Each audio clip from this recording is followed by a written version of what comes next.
चिकित्सा के लिए एंटीबायोटिक ये सब दी जाती हैं। और उसके बाद एक शुरू होता है एक लंबा दौर जिसमें जीवन पर्यंत पैंक्रियाटिक एंजाइम्स दिए जाते हैं और परहेजों का सिलसिला शुरू होता है जिसमें दूध, पनीर, मलाई, मक्खन, घी या जितना भी हाई कैलोरी फूड है वो बिल्कुल बंद कर दिया जाता है। परंतु इसके बावजूद भी बीमारी लगातार बढ़ती जाती है। विदेशों से कुछ आंकड़े मौजूद है, विदेशी देश से, जिसमें बताया गया है कि करीब 5% 5 वर्षों में, शुरू के 5 वर्षों में 17% लोग, 10 वर्षों में 30% लोग और 20 वर्षों में 55% लोगों की मृत्यु हो जाती है। परंतु ये आंकड़े हमारे देश के नहीं है, ये आंकड़े हैं पाश्चात्य वर्ग के।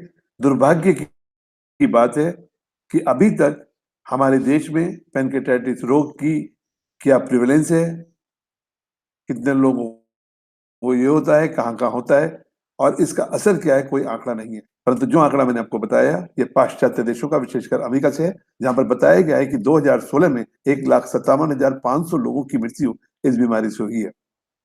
आपकी जानकारी के लिए मैं बताना चाहता हूं कि अभी हाल ही में अमेरिका में पैंक्रियाटाइटिस की चिकित्सा के लिए पैंक्रियास को निकालने का सिलसिला शुरू हुआ है, जिसमें वो सर्जरी के द्वारा पूरे पैंक्रियास को निकाल देते हैं और इसके जो आइसोलेट्स हैं, जो हार्मोन वाली सेल्स हैं, वो लिवर में ट्रांसप्लांट कर दी जाती हैं। परंतु उसके बावजूद भी इसका इलाज संभव नहीं है। तो हमारे देश से अभी इसका कोई आंकड़ा नहीं है। परंतु ये जब ये सब नहीं है तो आयुर्वेद में या मेरे तक ये इलाज पहुंचा कैसे? ये एक दिलचस्प कहानी है। मेरे पिताजी मेरठ में एक वैद्य थे, वैद्य चंद्र प्रकाश जी, और वो आयुर्वेद की उस रस चिकित्सा को करते थे जो कि 6वीं शताब्दी में प्रचलित थी, विकसित हुई थी, जब भारत सोने की चिड़िया था। और वो उन्होंने करा था अपने गुरु महाराज, जो कि एक योगी थे और रसवैद्य थे, उनके सानिध्य में, उनके मार्गदर्शन में। और उनको नई नई दवाई बनाने का शौक था। भारत में तांबा, भारत में गंधक, उन्होंने एक अभिनव प्रयोग शुरू किया 70 के दशक में। उन पे एक किताब थी गुरु जी के द्वारा बताई हुई, धातु विज्ञान।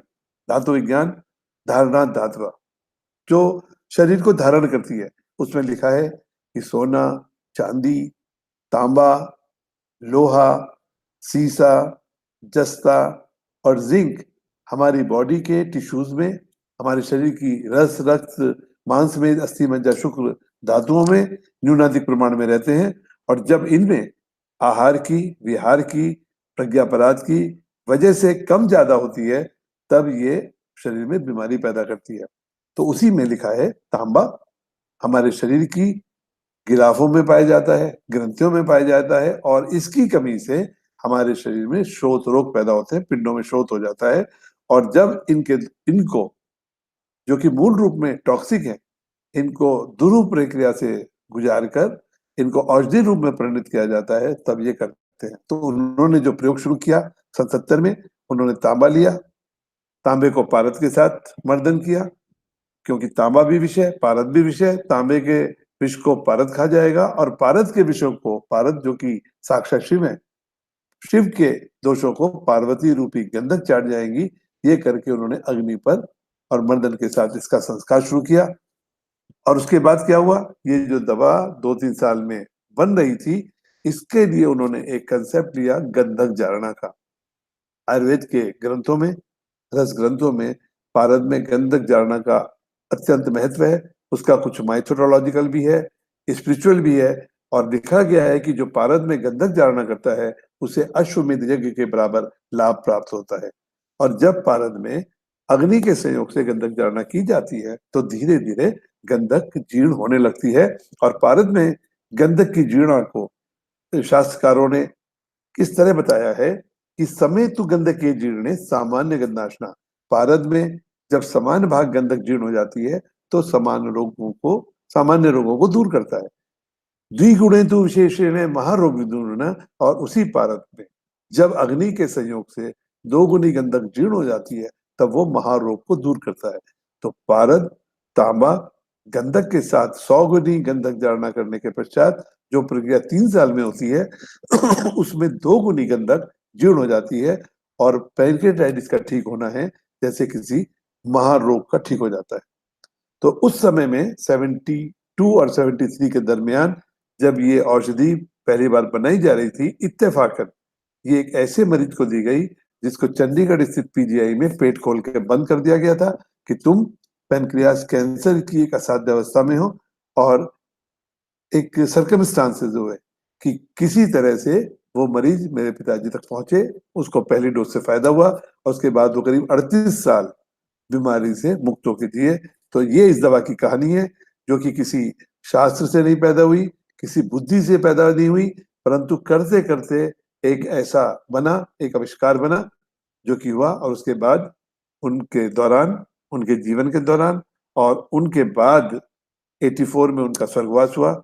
मैं इस प्रक्रिया को करता रहा और फिर जब इसका लगातार मैंने रिजल्ट देखा तब इसके अनुभवों को मैंने अपनी जिंदगी में डाला और आज जब मैं आपसे बात कर रहा हूं तो वर्ष 1997 जनवरी से हमने हर मरीज का डेटा रखा है, चाहे उसने एक दिन दवा खाई है, चाहे लगातार दवा खाई है और हमारे पास करीब 777 मरीजों का आंकड़ा इकट्ठा हुआ है और इलाज पूरा होने के बाद भी जिन लोगों का इलाज पूरा हो चुका है उनका भी हम लगातार अनुसरण करते हैं, लगातार फॉलोअप करते हैं और इसके साथ साथ अब जो औषधि जो कि बीमारी को ठीक कर रही है इसका वैज्ञानिक विकास है जो कि WHO की विश्व स्वास्थ्य संगठन की गाइडलाइंस के आधार पर किया जा रहा है। तो अब हम देखेंगे कि हुआ क्या है इसका असर।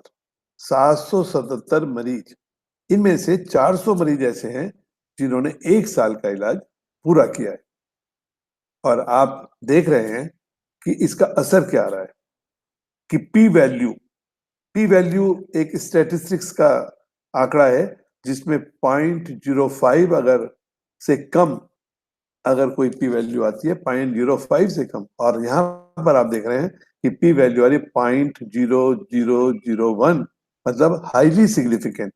तो इसमें वेट लॉस होता है। तो आयुर्वेदिक इलाज से 1 साल पहले इन मरीजों ने 400 मरीजों ने बताया था कि 278 मरीजों का लगातार वजन कम हो रहा था जो कि 1 साल के बाद आयुर्वेदिक दवा के बाद 42 लोगों में रह गया। वेट गेन, ये सब पेशेंट ऐसे थे जो कि एलोपैथिक चिकित्सा में एक पैनक्रियाटिक एंजाइम्स होते हैं जो लगाते और दे जाते हैं, उसके बावजूद उनका वजन कम हो रहा था। 6 मरीज ऐसे थे 400 में से जिनका वजन बढ़ा, परंतु आयुर्वेदिक दवाई के बाद 283 मरीजों का वजन 182 मरीजों का वजन बढ़ गया। और देखिए तीसरा आंकड़ा जो है नंबर ऑफ अटैक 1 साल में इन 400 लोगों को 1526 बार हुए थे जो कि घट के 100 से भी कम रह गए, हाईली सिग्निफिकेंट। और जब इसमें इनको दिया गया इमरजेंसी हॉस्पिटल, क्योंकि अटैक ऐसा होता है जिसमें जिसमें उनको इमरजेंसी हॉस्पिटल लेना पड़ता है, तो 948 बार इन 400 रोगियों को अस्पताल में भर्ती होना पड़ा था। परंतु 1 साल के आयुर्वेदिक उपचार के बाद 948 की जगह ये रह गया कुल 34 बार। और आप देख सकते हैं कि 400 में से 304 मरीज ऐसे थे जो लगातार पैनक्रियाटिक एंजाइम्स खा रहे थे जो कि खाना पड़ता है और परंतु आयुर्वेदिक उपचार के बाद इनका बंद किया। तो साफ दिखाई दे रहा है कि एंजाइम्स के लेने के बावजूद नंबर ऑफ अटैक ज्यादा थे, नंबर ऑफ हॉस्पिटलाइजेशन ज्यादा था, वेट लॉस ज्यादा था और वेट गेन कम था और आयुर्वेदिक उपचार के बाद इनमें पूरी तरीके से फायदा हुआ। इस बीमारी के बारे में एक चीज और है, ये बीमारी ऐसे है जैसे चीन की फौज, कभी रुकती नहीं है, आगे बढ़ती चली जाती है, प्रोग्रेसिव है। तो जैसे कि मैं पहले बता चुका हूं कि 5 साल में इतने परसेंट, 10 साल में उतने परसेंट और 20 साल में कितने परसेंट धीरे धीरे बीमारी की तरफ बढ़ते जाते हैं, इसमें चेंजेस आते जाते हैं। परंतु आयुर्वेदिक दवा के बाद 200 मरीजों में देखा गया, क्योंकि ये आंकड़े हमने बाद में इकट्ठे करने शुरू किए, कि 200 मरीजों में इलाज करने के बाद किसी भी तरीके का चेंज नहीं पाया गया। तो आज हम प्रमाणिकता के साथ कह सकते हैं कि आयुर्वेदिक दवाई इस बीमारी के रोकथाम में पूरी तरह सक्षम है। एक तरफ तो उसने क्वालिटी ऑफ लाइफ इंप्रूव की, नंबर ऑफ अटैक कम किए, नंबर ऑफ हॉस्पिटलाइजेशन कम किए, उनका वजन बढ़ा, सब कुछ बढ़ा, और उसके साथ साथ प्रमाणिक तौर पे उनकी बीमारी आगे नहीं बढ़ी। आयुर्वेद में औषधि की एक व्याख्या की गई है कि औषधि आराम से इस्तेमाल हो सकती हो, दूसरा उसके अंदर बीमारी को ठीक करने की ताकत हो, और तीसरी रोग की पुनरावृत्ति ना हो, रोग दोबारा पैदा ना हो। तो इसको हमने देखा कि हमारा जो पेशेंट 97 जनवरी में पहली बार आया था वो आज भी पूरी तरीके से रोग मुक्त है, और वो 20 साल से ऊपर के ऐसे 2 मरीज हैं, क्योंकि शुरू में इक्का दुक्का मरीज आते थे। 18 मरीज ऐसे हैं जो 15 से 20 साल से रोग मुक्त हैं, 8 मरीज ऐसे हैं जो 10 से 15 साल से हैं, 5 से 10 साल वाले 13 हैं, और पिछले 5 सालों के अंदर जो रोग मुक्त हैं वो 359 मरीज हैं। और इसके साथ साथ एक चीज और है कि ये औषधि कोई दूसरा रोग पैदा ना करे, तो इस दवाई का कोई भी दुष्प्रभाव नहीं देखा गया है। अब ये दवा परंपरागत तरीके से बनती थी, हाथों से घुटने वाले घुटाई होने वाली ये दवा अब मशीनों के द्वारा जीएमपी के मानकों को फॉलो करते हुए उनके द्वारा होती है। आपको माइक्रोस्कोप दिखता है, कितना घुटना चाहिए, उस माइक्रोस्कोप में इसका पार्टिकल साइज देखा जाता है, और जब ये सूख जाती है तो एक तरफ आपको अमरूद की लकड़ी, कीकर की लकड़ी पर जलने वाले मिट्टी के चूल्हे हैं, और इसमें हमने साइंस को इनकॉर्पोरेट करके कंप्यूटर कंट्रोल फर्नेसेस बनाई हैं, जिसमें एक सामान्य एक निश्चित 380 से 420 डिग्री टेम्परेचर पर इनको घंटों पकाया जाता है। शुरू में पारद तांबे के इस्योक को 12 घंटे, फिर धीरे धीरे 24 घंटे, फिर 60 घंटे, फिर 72 घंटे, फिर 96 घंटे, 120 घंटे तक ये अग्निशय हो जाता है पारद तांबा गंधक, जिसमें पारद और गंधक आग पर उड़ जाते हैं। परंतु इस प्रोसेस में तांबा के साथ पारद और गंधक भी अग्निशय हो जाते हैं और धीरे धीरे एक रूप होते चले जाते हैं। इसमें साइंस आई, तो इसके लिए हमने देखा कि हो क्या रहा है। तांबा भी जहर है, पारा भी जहर है, गंधक भी कोई ऐसी चीज नहीं है कि शरीर के लिए ज्यादा हितकारी हो, परंतु ये जब प्रोसेस हो रहा है तो क्या ये खनिज तत्व जो कि शरीर के लिए जहरीले हैं, ये किस रूप में बदल रहे हैं। तो हमको पता चला ये सूक्ष्म तात्विक रूप में परिवर्तित हो जाते हैं, और इसके नमी जो अंतिम से जो इसका लास्ट है, जिसे हम बोलते हैं कि ये बन चुकी है, उसमें कोई भी धातु मतलब तांबा, पारा, गंधक मुक्त रूप में उपस्थित नहीं है। इसके लिए हमने मदद दी बेंगलोर स्थित देश के अग्रणी संस्थान Indian institute of sciences IISC Bangalore, इसका हमने लिया, जहां पर उन्होंने XRD, EDX और SCM के द्वारा पाया कि इसके अंदर आपको लाल रंग दिखाई दे रहा है जो मरकरी का है, और नीला रंग कॉपर का दिखाई दे रहा है। और जब ये पहले का है, फिर 16 के बाद इसमें देखा गया कि मरकरी का रंग खत्म हो गया, कॉपर का रंग थोड़ा रह गया, और कुछ 2 नए मिनरल बन गए। फिर 32 प्रोसेस के बाद देखा कि कॉपर इसमें फ्री रेडिकल फॉर्म में और खत्म हो गया, वो CuS के तौर पे हो गया, और धीरे धीरे जब 50 बार इसका प्रोसेस पूरा हुआ तब इसमें बहुत सारे खनिज तत्व बन गए। तो ये हमने 115 एक बैच का बनाया। इसी तरह दूसरा बैच CP215, इसमें भी देखा गया कि पहली प्रोसेस के बाद इसमें क्या था, 16 के बाद क्या हुआ, 32 के बाद क्या हुआ, और 50 के बाद क्या हुआ। नेक्स्ट, ये CP315 है, इसमें भी 3 बैच बनाए गए, और इसमें भी देखा गया कि धीरे धीरे इसके अंदर परिवर्तन आया, और 50 के बाद इसमें भी करीब 6 तरह के मिनरल कॉम्प्लेक्स बन गए। और अब आप देखिए एट ए ग्लांस कि इन तीनों को जब हम देखते हैं अंतिम चरण में, तो अंतिम चरण में ऑलमोस्ट एक जैसा ही दिखाई देता है। तो इसको हमने रासायनिक सूत्र बना और इसको देश की पेटेंट बॉडी के साथ इसको पेटेंट कराया। तो आज हम कह सकते हैं कि तांबा पारद गंधक के योग से बनी हुई दवा ये 3 साल के अंदर एक सूक्ष्म माइक्रो न्यूट्रिएंट के तौर पर तैयार हो जाती है, जिसमें कोई भी पारा और तांबा या गंधक अपने मूल रूप में उपस्थित नहीं है।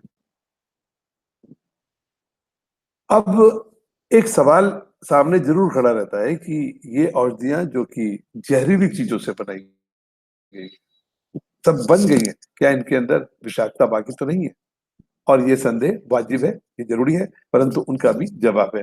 इसके लिए विज्ञान ने टॉक्सिकोलॉजी स्टडीज दी है, जिसमें एक्यूट टॉक्सिसिटी 14 दिन की होती है, सब एक्यूट 28 दिन की होती है, और क्रॉनिक टॉक्सिसिटी 180 दिन की होती है, जिसमें 180 दिन तक चूहों को डिफरेंट डोजेस पर औषधि दी जाती है, और फिर 28 दिन कोई दवा नहीं दी जाती, उसका रिवर्स देखा जाता है।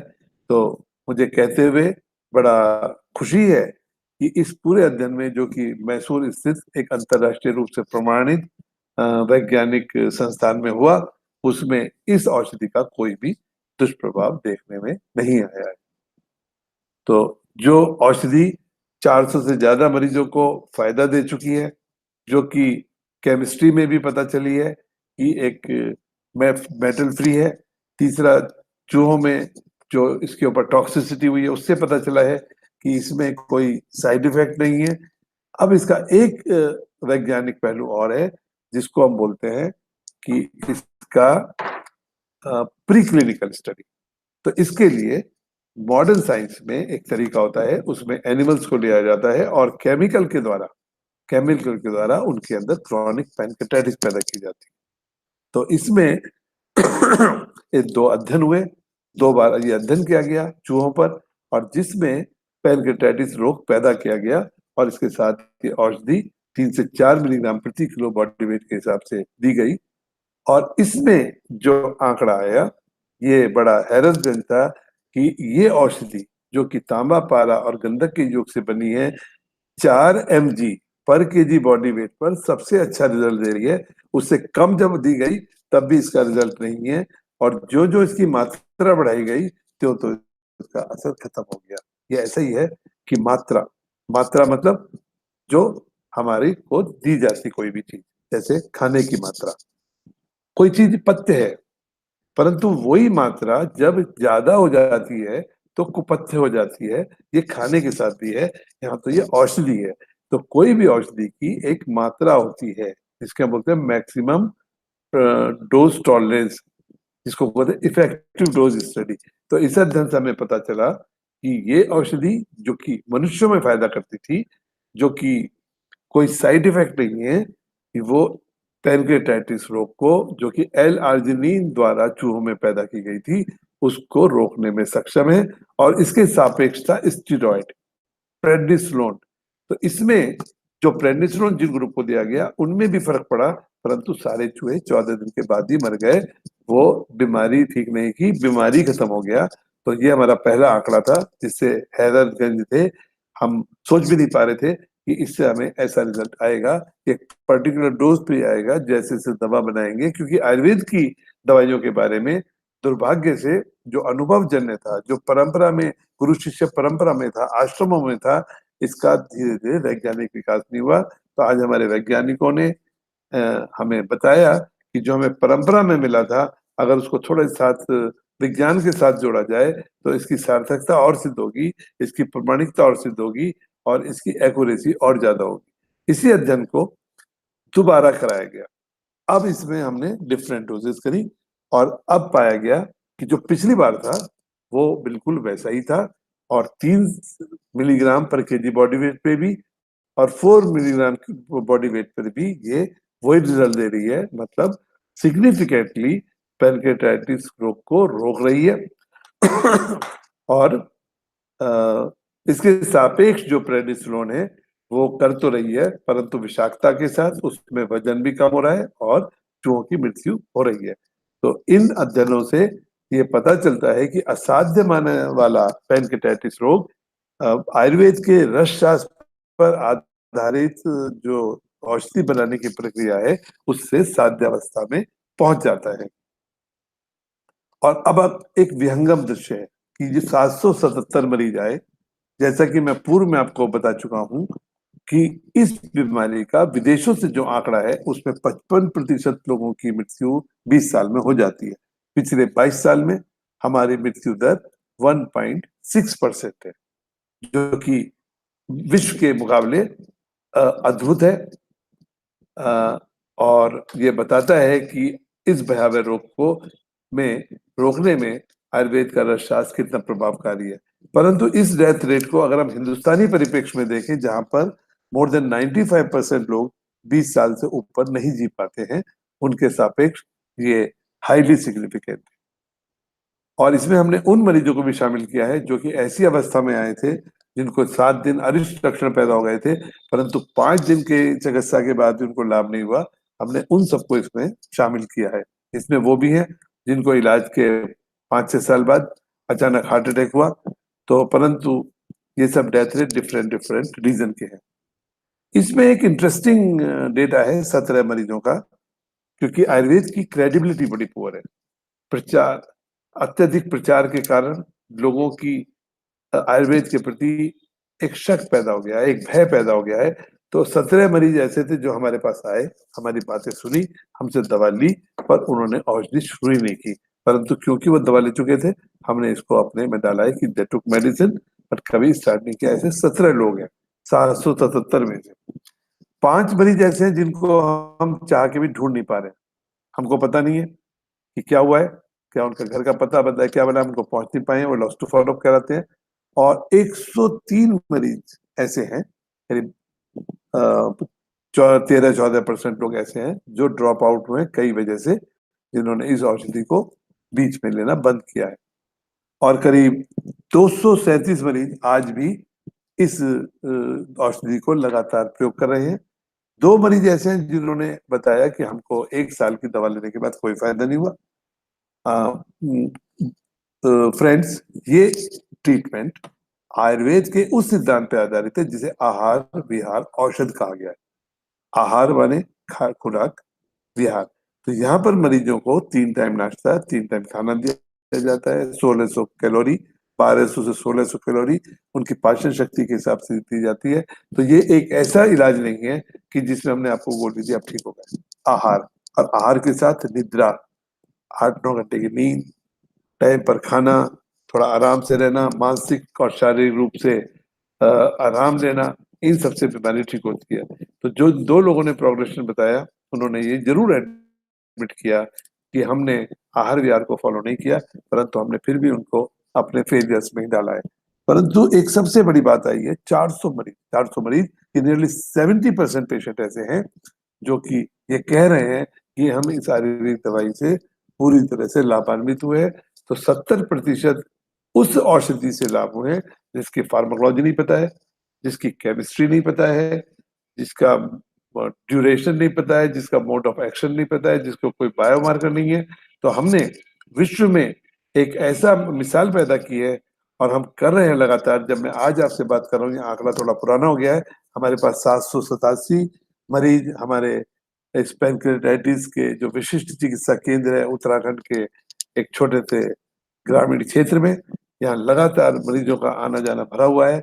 और सबसे ज्यादा मरीज इस बीमारी के हमारे पास उत्तर प्रदेश से है, जबकि किताबों में लिखा है, जो पेपर्स हैं, कि साउदर्न स्टेट ऑफ इंडिया में इसके मरीज सबसे ज्यादा है।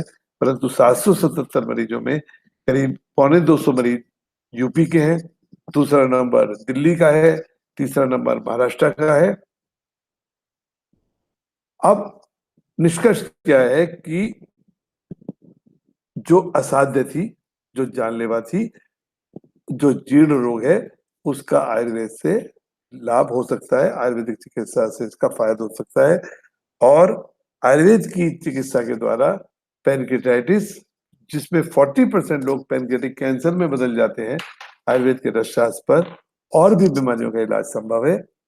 तो और है, परंतु हमारे देश को, हमारी जनता को, हमारे समाज को इन चीजों का नोट लेके इसका वैज्ञानिक विकास करने में मदद देनी चाहिए, जिससे कि भारत के इस गरिमापूर्ण रसशास्त्र को हम भारत के कौशल के रूप में, भारत के गौरव के रूप में और भारत की समृद्धि के रूप में भी पेश कर सके। हमारे अस्पताल में अभी तक 26 राज्यों से और 12 देशों से लगातार रोगी आ रहे हैं और लोग ठीक हो रहे हैं। आज का जो मेरा ये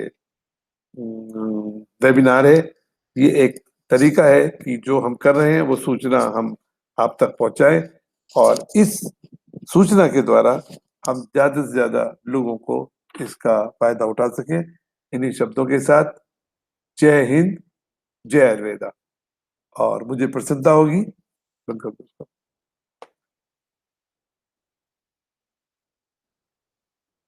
मेरी शक्ल देखो।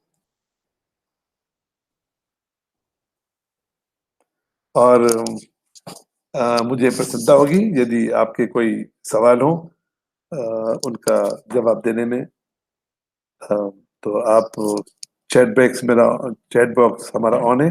आपको कोई भी अगर सवाल है तो मैं आपका जवाब दे सकता हूँ।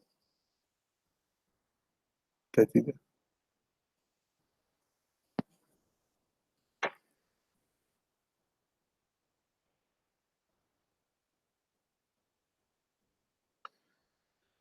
जी डॉक्टर रोहाली नायर जी, मैं आपकी किस तरह मदद कर सकता हूँ? आपने हेलो बोला है मेरे को। Hello to you also.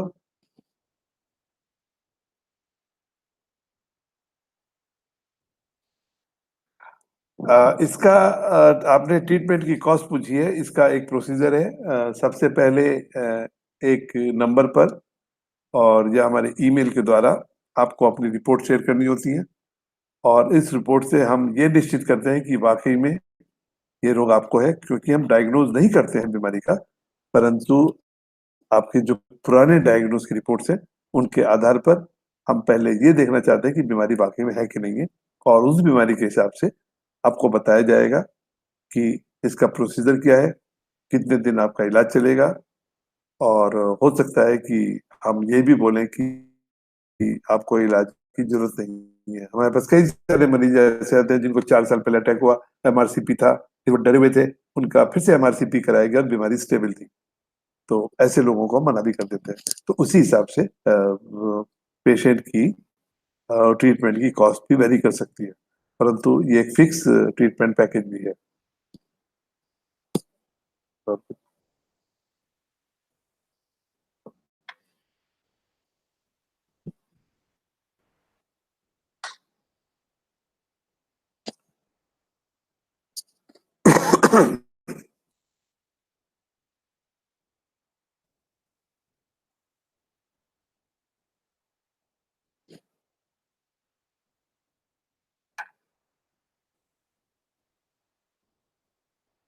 रोशन पठानिया जी, आप अगर हमें अपनी बीमारी के बारे में जानकारी देंगे, हमारी वेबसाइट पे जाइए, वहाँ पर एक ईमेल आईडी मिलेगी, एक टेलीफोन नंबर भी मिलेगा। तो वहाँ अगर आप पहले अपनी बीमारी के बारे में जानकारी दें, तब हम आपको कॉस्ट संबंधित देंगे। ये कोई ऑनलाइन ट्रीटमेंट नहीं है जिसमें कि आप हमसे बोले हमें पेनक्रेटाइटिस का इलाज करिए और पैसा देके हम दवा दे दीजिए। ये एक ट्रीटमेंट प्रोटोकॉल है और इसमें करीब 21 दिन के लिए अगर जरूरत होती है, अगर आपका पेनक्रेटाइटिस कंफर्म है, तब उसमें आपको बुलाया जाता है।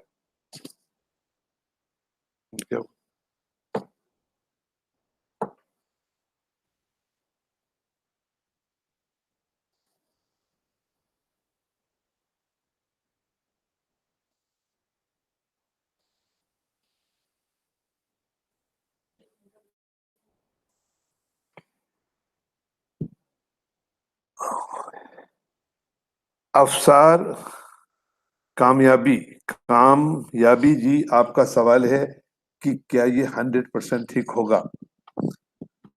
तो देखिए, एक बीमारी है असाध्य, और मेरे पास आंकड़े हैं ऐसे कि मैं ये भी नहीं कह सकता कि ये ठीक नहीं होगा, पर मैं ये भी नहीं कह सकता कि ठीक होगा।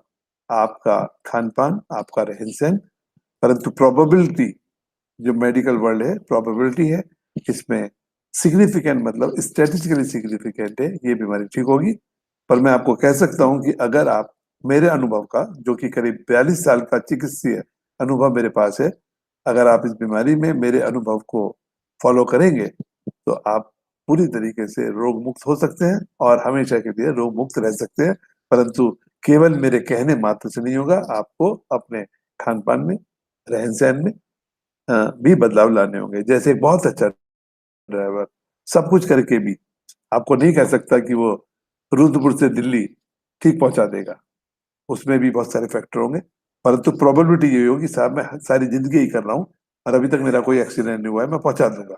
उसी तरह मैं आपको यही कहूँगा कि आपको अगर पैनक्रेटाइटिस है, आप मेरे तजुर्बे का फ़ायदा उठाएँगे, तो इंशाअल्लाह आप हमेशा के लिए बीमारी से मुक्त होके रह सकते हैं।